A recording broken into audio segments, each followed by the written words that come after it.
Tatlong paraan paano ituro ang skip counting. Nahihirapan ba si Kinder sa skip counting? Try these 3 simple ways. Hi, I'm sure Chris. I taught kindergarten for 8 years and I share tips for teachers and parents about kindergarten learning. Number 1, use grouping. Instead of counting 1 by 1, turuan si Kinder mag-group.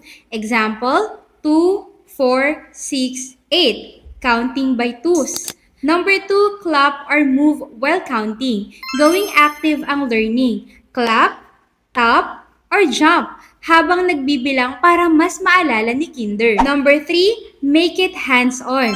Mas natututo si Kinder kapag may ginagawa siya, hindi lang nakikinig. For example, pwede kang gumamit ng counting toys with tongs na ito. Habang nag-skip count si Kinder, pinipick niya ang objects gamit ang tongs per group. Example, 1, 2, 1, 2, 1, 2, 1, 2, 4, 6, 8. Natututo siya ng skip counting, nade-develop pa ang fine motor skills. Mas engaging kaya mas maintindihan niya ang numbers. Kapag hands-on ang learning, mas mabilis matututo si Kinder. Na-try mo na rin bang turuan si Kinder ng skip counting? Comment yes or not yet.